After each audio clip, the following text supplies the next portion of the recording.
Hi, and welcome to Chic West Podcast, a radio show that will help you not only claim your awareness around the concept of power, body, beauty, voice, and the arts of your life, but truly embody it. I'm your host, Estelle Thompson. You are here to widen your lens on the unfiltered and uncurated conversation we have in my Chic West membership program. And best yet, you'll get real life, tangible tools to stay real and true to you. Each season, we will interview incredible, knowledgeable guests, and you'll educate and uplift as we strive to live whole and not perfect. Welcome. Hi, Chic West. Welcome to Chic West Podcast. And today's episode, Jenn Grant is just so unbelievably honest, and she comes forward to us with such a story of, the way she grew up in PI from her kind of early days making music, writing songs, to becoming a mom and falling really deep in a postpartum depression. It's really the Jenn Grant we don't often see, I think, and she gives us with such a vivid portray of what it's like, what it was like for her. And so the theme that, I wanted to bring her on to speak about how art awakens. And the conversation went elsewhere. And I love, love, love that it did, because it's a conversation that really needs out. We need more mothers and more women to speak about the intensity of of motherhood, and also of mental health. I think that is such an important to shed light on everyone experiences. I hope you enjoy this episode as much as I had, making it and listening to Jen and her gift of not only her artistic prowess, but also the magical and the enthralling quality of her storytelling, and ultimately her rise in that. So enjoy. If you don't know Jenn Grant, in Here in Halifax, she's a Halifax folk pop singer, songwriter, and on a personal note, and I do mention this in the podcast, she has gifted me her song Raven, which has been now for 4 seasons, the emblem of my podcast. So enjoy. Bye. No, I never wanted it this way. Hi. Hi. You're here. I'm here. We always start with the first question at Chic West is, what makes you feel alive today, Jenn? I think today, last night I filmed a Christmas special in my house, so it's kind of like the afterglow feeling of having accomplished something, but I have a lot more work to do. But I know that I got some of it done, and that makes me feel good. My baby is sleeping for a little bit. He's having his nap. My other kid's at daycare. And I'm about, after this, we're going to be mixing and editing this special that's going to come out Sunday. And and a couple other things. So it's pretty crazy. Yeah, you're a busy bee all over the place. But I've been wanting you on the podcast for so long. I'm such a girl crush, complete girl crush over you. Yes. And I just want to take a moment, just tell us your story, I don't even know where you grew up, and okay. And our theme is art that awakens. I want you to talk, I love your bio. I mean, your bio was so rich, and you believe, the power, intuition, and gut feelings and all this. And so just around that, where you got where you are today. I grew up in PEI. I lived there when I was a kid until I was 10. My parents separated when I was 10, and then my mom and my brother and I moved to Halifax. And I started writing songs when I was a little kid. I don't know why I started writing songs, but just started doing it. And I think I just had this thing in me even as a kid where I just like needed to get something out. And I remember being, 7 years old. We lived in this big yellow house close to the ocean, in a field kind of surrounded by just like a few houses, and going outside in the field and just like screaming, just like screaming out like this, just like an animalistic kind of yell. And I think I just had stuff in me that I just needed to get out, and I just have that memory of just needing to get that out and just needing to have like this open space around me to like yell, like ah. Okay. And I think I'm still doing that, but I'm just doing it through. I mean, sometimes I'm yelling, but I'm doing it through music and art more these days. And art and music has been a big part of my life since I was a kid, and kind of been trying to hone in on that craft, and then eventually trying to also make it work for, creating sustainability for my family, and that kind of stuff. When would you say like you started, like I know you say talk about this, I can totally see you too. I'm having this vision of like Anne of Green Gables, like walking in the field. But when, like, because I know just, you're into painting as well, and you went to NASCAD and all this, so there's all these different kind of avenues that you've taken, I think, to kind of bring out what's inside you out. Yeah. I always loved painting, but I went to NASCAD also kind of because I had really bad stage fright, and I didn't know how to. I wasn't. Every time I tried to perform, I would shake so much. I found it really, really hard, and that went away. But How did it went away, you think? well, I went to see a Tegan and Sarah show at the Marquee in Halifax, and I remember. Oh my God, I love them. I love Tegan. Yeah.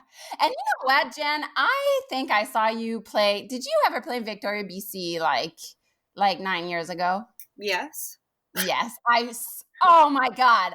I went to see you. I want to remember the place. It was like a little dingy, like kind of jazzy place in Victoria, BC. Wild. And I saw you at the Cowbay Hall too. I don't know if you remember that one. I want to know how you got over your stage fright. Yeah. The stage fright, so I went to see this Tegan and Sarah show at the Marquee in Halifax, and I just remember feeling really kind of like sad because I was watching them and I was thinking, that's what I'm meant to do, and I don't know what I'm doing. What am I doing?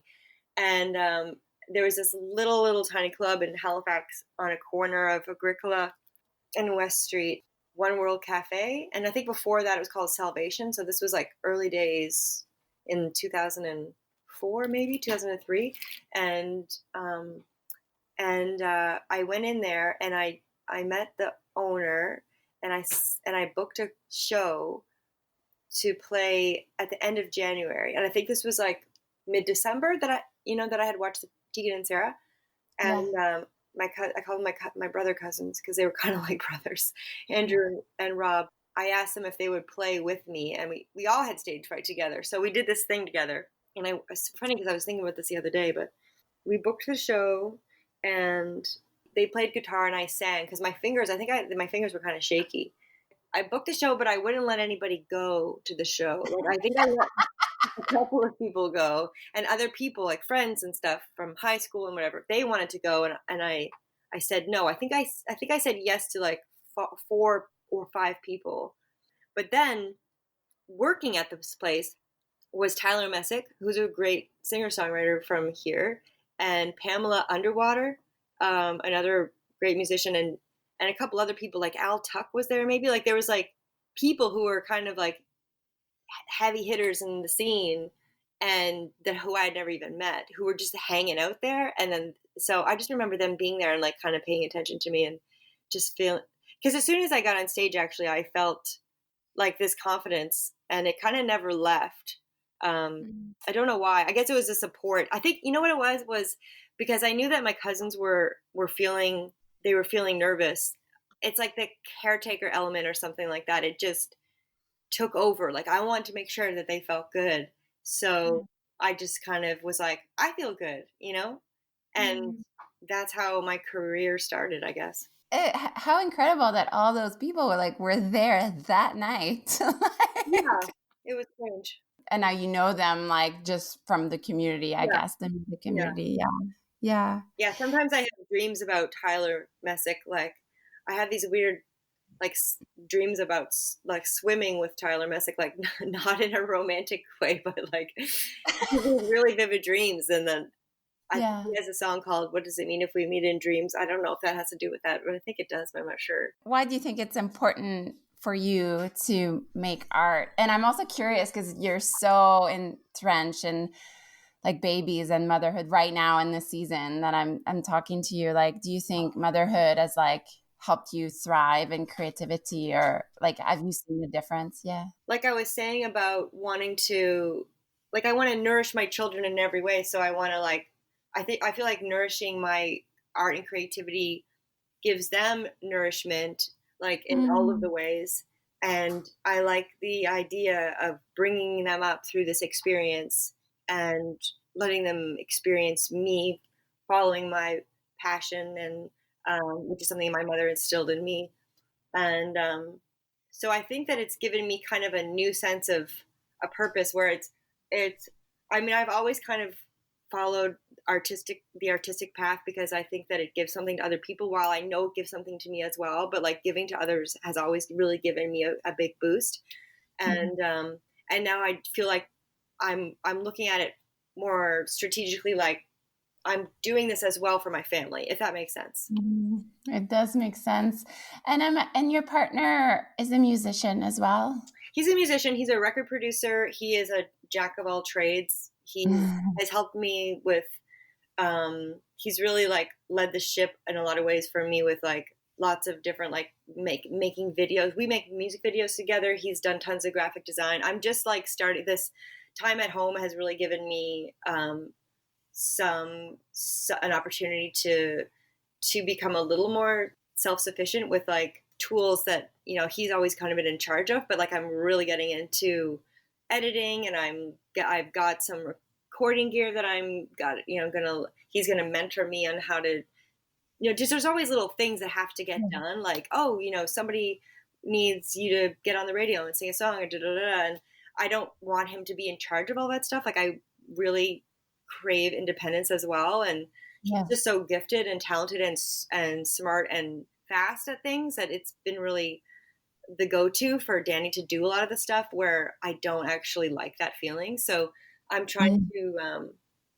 to use this time to like also hone my skills, like where it's not my natural go-to. Like I'm really creative and like to be like on camera or painting and stuff, but like you know like sitting at a computer and like learning how to use a Cubase and blah blah blah, like that's not like my thing, but I'm getting into it.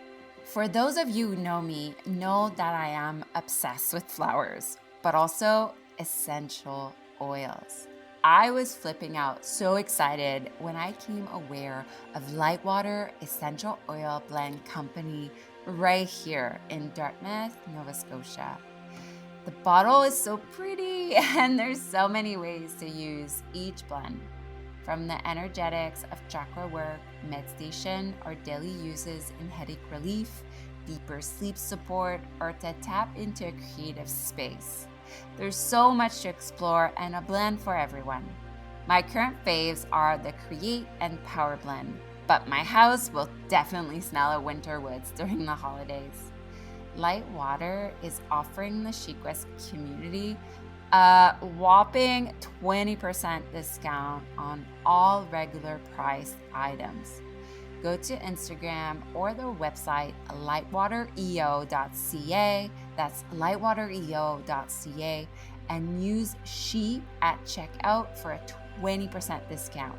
Again, that's capital CHE to explore these blends yourself. Happy holidays! I totally know what you mean. I love to create content Yeah, and be do that. And the computer drains me, but I know it's yeah, a vital part of what I need to know too, you know? right, Um, yeah. but I'm curious, how do you talk, your biography is so beautiful, and you talk about I love this idea of like, you're writing a song and the song kind of comes in you in a dream, or like you kind of get a download. Like perhaps you can talk to us about that process of like when the songs like find you, or Yeah. I'd love to hear that. Yeah, they just kind of, they kind of fall into my lap a little bit, and it feels like a moment where you got to catch something, and if you don't, it's gone. So I have to, Mm. and sometimes I miss them, and it's been happening to me a lot lately with ideas. Like I feel like I've been shifting out of like songwriting and shifting into like this other thing. Like I've been making these like stupid skits and stuff on. Oh my God, they are LOL. Okay, let's just pause a minute to appreciate like your videos. So like this Christmas special that I filmed yesterday that we're like working on now, it's just like I'm like up in the middle of the night, like feeding my kid and like nursing my baby, and then just being like, I need to go to sleep, and I'm like, oh, I can't because I have to like write down this thing, or it's gonna be gone. And so I feel very like full of ideas right now, but it's different. It's not just like sitting and writing music. Like I feel kind of far away from that process right now, but it's nice to have other things to go to, like just like this whole like pandemic has given me this gift of not being on tour, because I did tour with Gus until the pandemic started. So like from 9 weeks old till whatever, a year and a bit or something, he was touring with us, like, and it was, I wouldn't change it now, but it was so crazy. And like just the day to day is so crazy. Like every second is full. I know you know what I mean. And like, I don't know, I'm just really enjoying the break. I needed a shift, and I feel like I needed a shift, and I asked for one, and I got one. I love Not that. to say that the pandemic is my doing, but Jen, I was what did like, you do? you come to change, and then it was like, you can't go anywhere, and I was like, great. But I love that. I know. I love that mindset though. Like you said, the gift of the pandemic, Mm-hmm. like looking back, like I love to reflect like that. Okay, what are what can we celebrate here? Like looking back, what's it, it was like a huge pivot, but like, it's like, no, it was actually like, this was a gift, I love that you said that.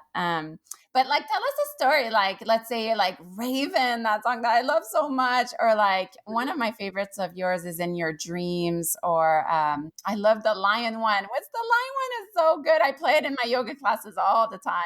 Like, do you sit down and just write it out, or it's like bits and pieces, or it's different? Yeah, that song, I mean, my creative process is simple. It's just I was like, you know what, I'm gonna try to write something simple, and I just like sat down, and there you go. That's it. I mean, with Raven, that song I wrote on the keyboard downstairs in the basement when Danny was making a record with the Good Lovelies.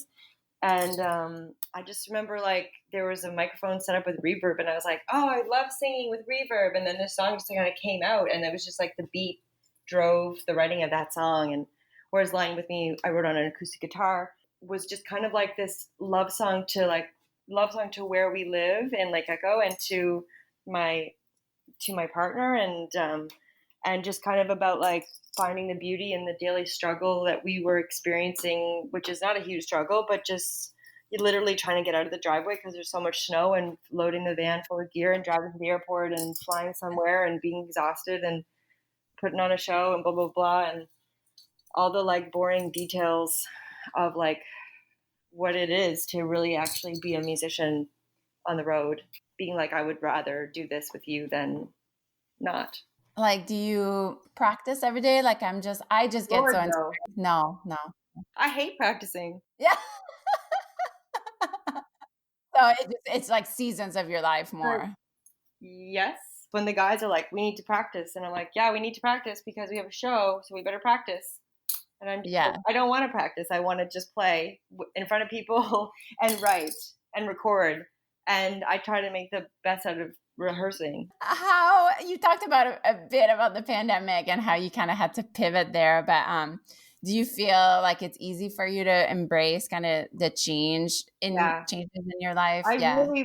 I really am good at embracing change. And I think that's because my parents, like when they separated and we moved around a lot, my brother's a really busy cinematographer in Ontario, and just love him so much. And we have talked about how that was kind of a gift for us as well, because like we moved a bunch of times and had to learn how to make friends a bunch of times, and kind of like, it was a while before either of us really settled into a place and we're like, we live here now. Or, someone actually recently told me that I'm good at pivoting, and no one ever said that to me before, and I never thought about it. But this pandemic, I've really pivoted, and I'm just like, I'm excited about new ideas that are different. I said, because really, like the last year of my touring, I think I started to feel like I was in a bit of a hamster wheel, like I was doing the same thing, and the audience is always so great and beautiful, and I love them, but I just kind of felt like, I can't do the same thing over and over and over again. That's just not me. So I want to have shows for the rest of my life. I want to have like beautiful special shows, but I think I'm done with like the hamster wheel thing. It's nice to innovate too. And I think sometimes when like change like comes our way, we're like, just creatively, we're like, okay, like just find new ways to like lead, Yeah. and I love that. I'm loving painting, and I'm loving like making this Christmas special thing. It's like, I'm basically, my feelings right now is like, I don't want to have just like online Zoom concerts, but I want to make specials, like I want to make something that's like really feels like a new type of craft. Have you made change like over the years? Like if you think of Jenn when she was like in her like early 20s, like do you feel you've made change over the years that like allowed you to connect kind of deeper with your work? Like it's so refreshing to interview you, because a lot of times I hear people like it's really like we talk about creativity, but much more in like a resistance almost. It's like it's hard, and for you it's like, no, like songs just come to me. I love it. It's like, no, it's just like it seems so natural for you. But I'm wondering if like over the years you've somehow just like almost in mini pivots like all over the place. I'm curious. I mean, when I was in my young 20s, I was like out every night getting drunk, like listening to bands, just like going crazy, partying, dancing all night. Like, I wasn't doing anything. But then when I went to like book shows, I was booking them for myself, and it was easy because I would just call the bar and be like, "Hey, Tony, what's up? Can I come over and sing?" Sort of that's something I did then to start where I am now, I guess. Yeah. It's just you're so where you should be, So Yeah. cool. I mean, when I started in the music business, like I didn't know that what I was doing at all. Like I didn't know that I was starting what I was doing. I was just like, I'm just gonna go play some songs, and then I was like, let's get in the van. It was very organic and very, very loose. If somebody were to come up to you like an aspiring singer songwriter, is there any, like I love to get really hands-on in the podcast, is there like any ways you tell them like how to start almost building a relationship with like your intuition? And like for so many of us this kind of side is so dormant. I always found that like going to concerts, like going to see live music and listening to music always really opened up something in me. Or I have found that, for a long time, I think I would draw on emotional upset, if I was like sad about something or angry, I would be like, oh, I better go like play music because I might get something out of this. And now I feel like I approach it from a different way. I don't need to be like hard done by or angst feeling or something. Like I just can go to work, because I feel like more of a experienced, kind of like a seasoned professional a little bit, that I could just go and be like, oh, it's time to do my job. So I'm just going to sit down and do it. And I know how to tap into that source so easily, I think now, because I've done it so many times. It's just like kind of when you trust your instincts, and like when you listen to the inner voice, the more you do it, like the better you are at connecting to it. And so I can connect to that really well because I've done it so many times. I really, really trust my instincts. Yeah. And I just I enjoy the risk element of music, and to kind of just feel like you're plunging into something and you don't know what you're going to get out of it, And I mean, it's funny you say that about your songs, but right now I see a lot of that coming out in your little videos that you're putting out Oh too. yeah, it's It's ridiculous. so great. Like they're so funny, but I always like after I'm like, they make me feel like just playing and Yeah. just not take life so Well, seriously. I don't know when you're like airing this, if this is like Christmas season or when you're airing this or not, but like I was telling my brother this on the phone this morning that I feel like with all like fully genuinely, I feel like my job right now is to bring Christmas cheer to people because Yeah. it's been such a crazy year. Like I'm just like I know how to do that. Like I know how to bring joy and that is what I'm doing. That is my purpose right now. Hey, so in case you didn't know already, my name is Estelle, and I'm a Quebec born, Nova Scotia living yoga teacher, creative mentor, visual artist, author, and grief activist. You can visit my work and offerings at estellethompson.com. That's ESTELLETHOMSON.com. And subscribe if you like this conversation and it's helping you, it has an impact on your life. Please subscribe, give Chic West Podcast a 5-star review, and the best thing you can do is just take it a screenshot as you're listening to it and post it on your Facebook or Instagram story, and it just really helps me get some traction, momentum, and share with others what you love, what you're listening to, and it's helping you because it might just help someone else.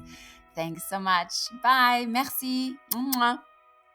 And I love that you said about like going out to see shows. Like obviously we can't do that right now, but I feel that way too. Like they like other artists like become such great like expanders. Like even you were mentioning like Tegan and Sarah, and you're like, oh, I see myself in them. Why am I not like doing that and almost like crashing the barriers, of like, yeah, I love that. How about, do you have any favorite like tools for self growth? I love to debunk all that on the show. Sure.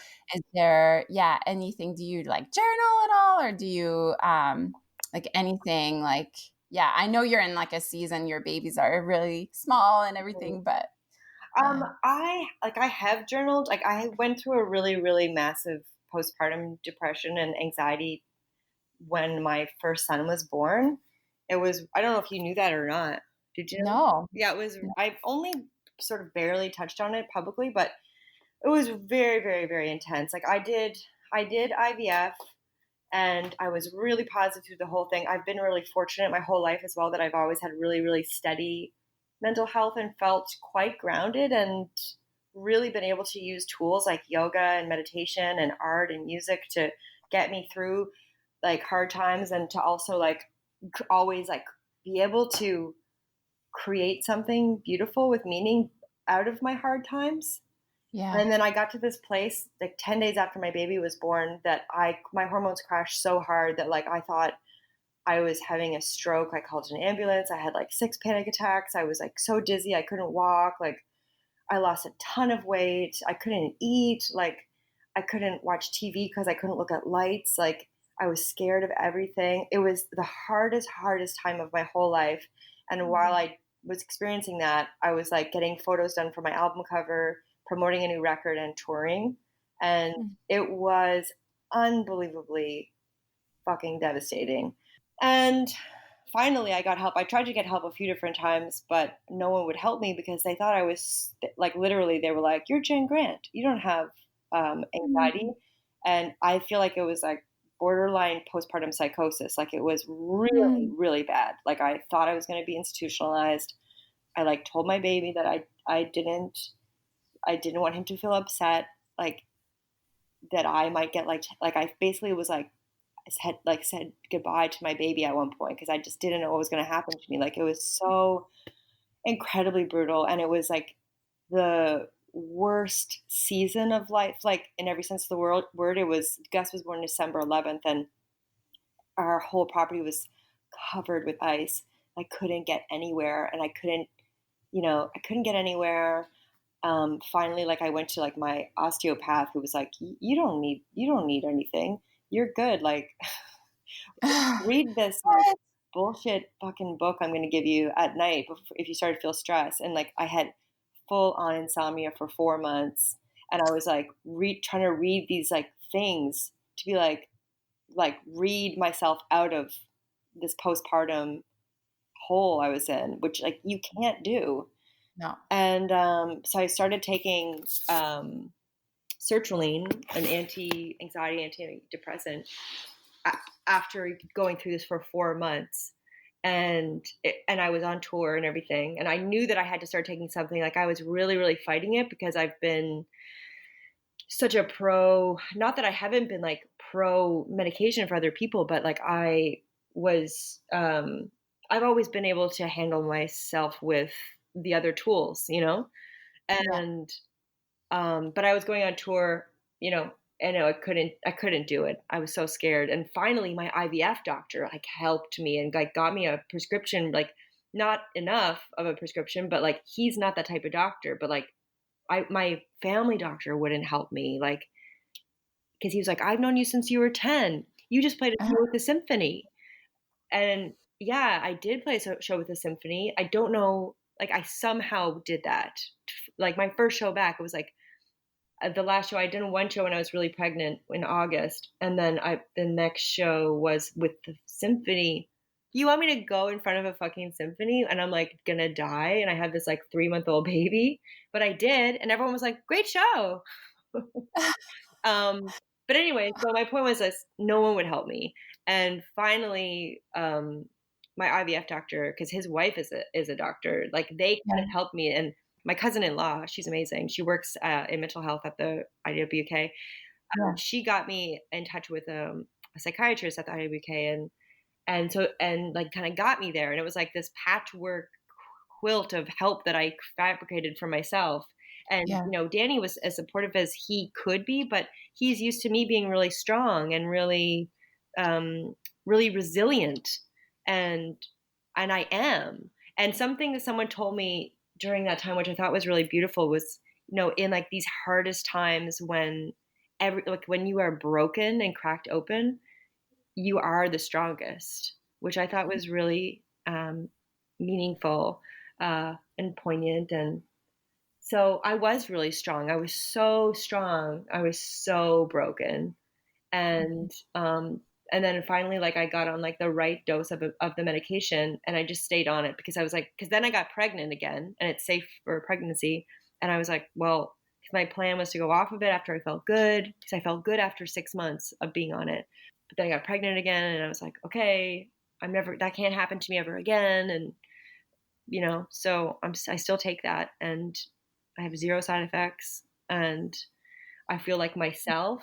I'm talking about it in some situations when it feels like the right thing to talk about, and which is good, which is right for me. Like I don't want to constantly talk about it, you know. Like I want to bring, as I said, like I want to bring joy to people, which Yeah. I'm doing, but I also want them to know how fucked up I was, and like how I want to be that person that can help. There's so many women who go through that. It's So many, so many. Listening right now, you're gifting them your story. Do you yeah, know that?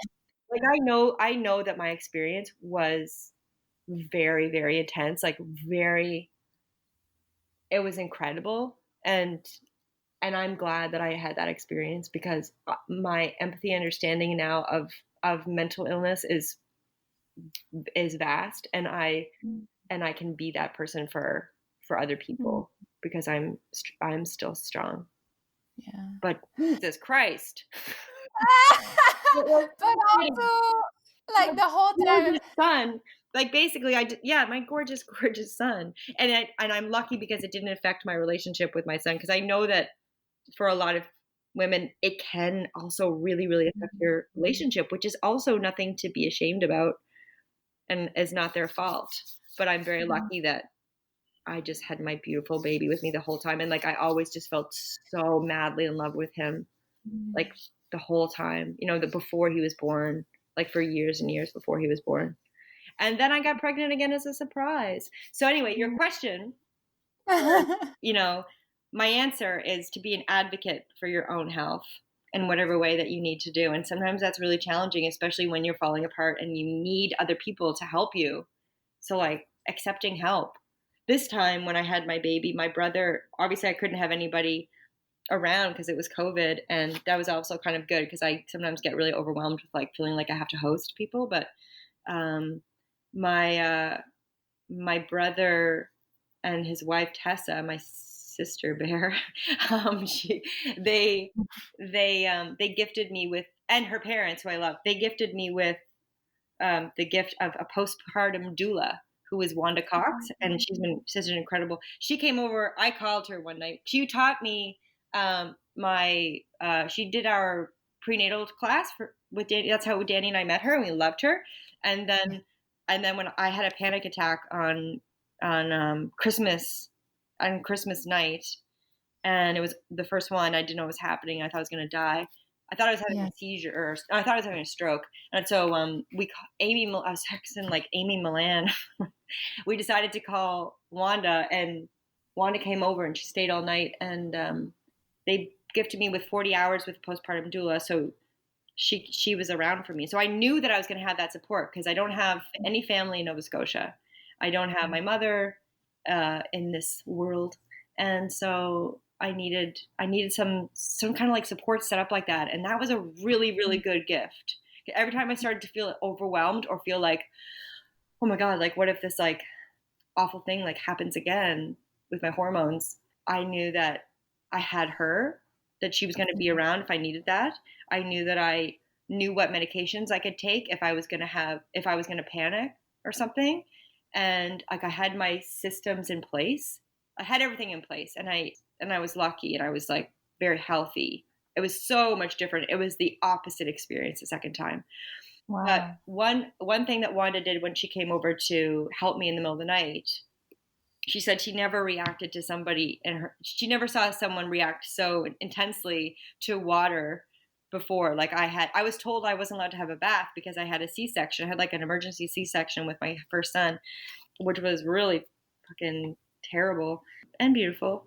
So I wasn't having any baths, but I've always really found that water is one of my best options for self-care and self-love. And she was like, screw that, don't worry about not getting in the bath, just get in the bath. And I was like, really? I can get in the bath? And like I got into the tub and she passed and be the baby, and I was like, am I allowed to hold the baby? Like that was like the frame of mind that I was in. Like it was awful. And as she said, like as soon as I got in the bath, she just saw like all of my like fear and stress just like melt away. And so yeah, a bath is great. Water is such like a cleanse too, and like it holds you just like, it's like the great mother, a bath. Connections with women. I love like conversations and like yoga with women. Like I have so many beautiful male friends, but there is something about like female friends that is really beautiful.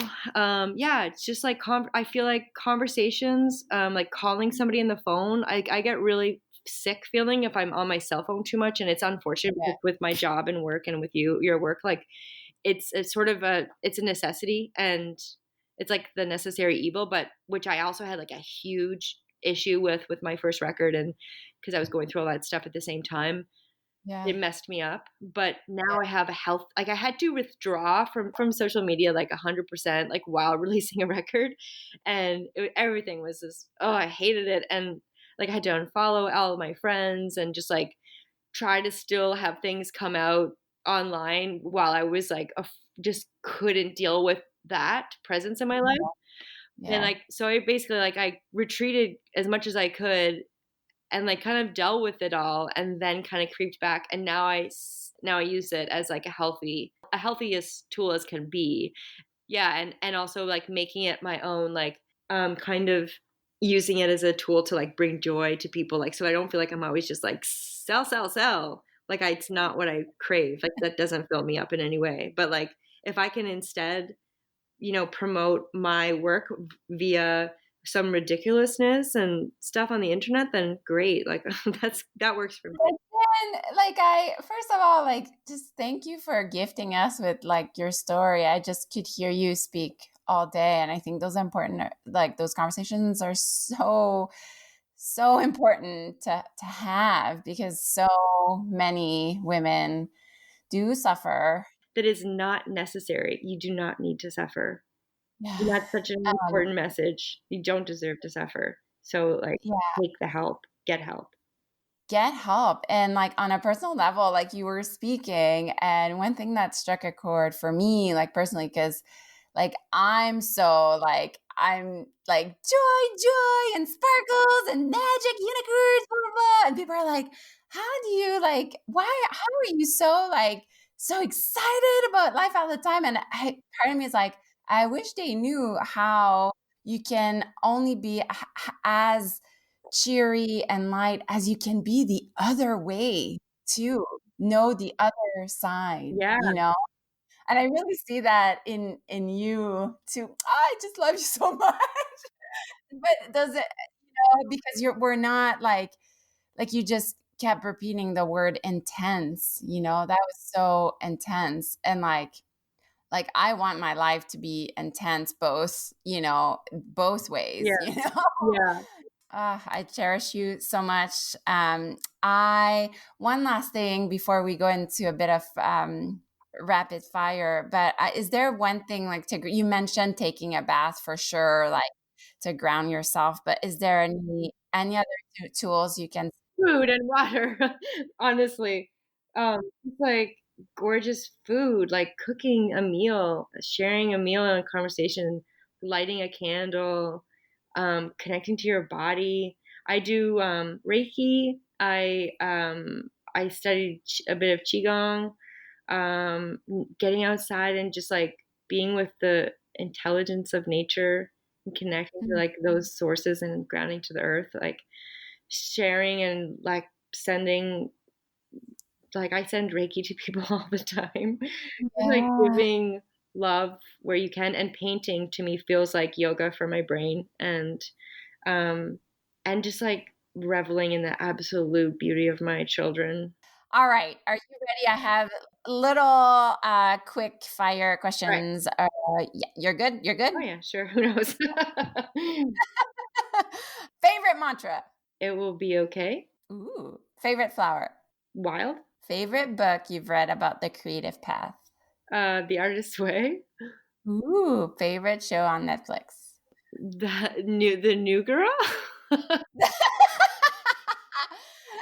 How about a favorite podcast? This one. Also, Favorite. I love my friend Tara Thorne has a podcast called The Tideline. I saw that yesterday. You posted that. I have to check it out because I love her. Yeah. Favorite treat. Like sweet potato chia pudding. Amazing. All right, my last question is a loaded one, but I have faith in you, Jenn Grant. Are you ready? Yes, but I also feel like my first mantra, I don't think that is my mantra, but that's someone else's mantra they told me the other day. I don't actually really know if I have a mantra. I just like breathing. I just take a breath. Yeah, I go through my mantras, I they always like change. forget my mantras. Yeah. All right. Knowing what you know about the transformative power of art, what do you wish women to know more about its magic? I would wish that you just do it, because I think it's hard to just start sometimes. And I think that if you just start, then you can really connect to your inner self, and then you feel peace, and then you can spread that peace and love to your family and your friends. So lovely. You're so lovely. How can we support you? You can buy tickets to my Christmas special for this Sunday night. If this goes out before then, I don't know if it will though. What if do you have a CD too? I have a new Christmas album out, and I have like 7 records. I've got all kinds of stuff. Amazing. So we go on your website, yes, or Instagram, and Yeah, sure. Any of the things. everyone listening to this, go on Jenn Grant's Instagram and watch her hilarious little mini clips. You are so cute and you are so intense, and I love you so much. Love you too. Thank you so much Thank for you your so time. much. Okay, bye. Bye.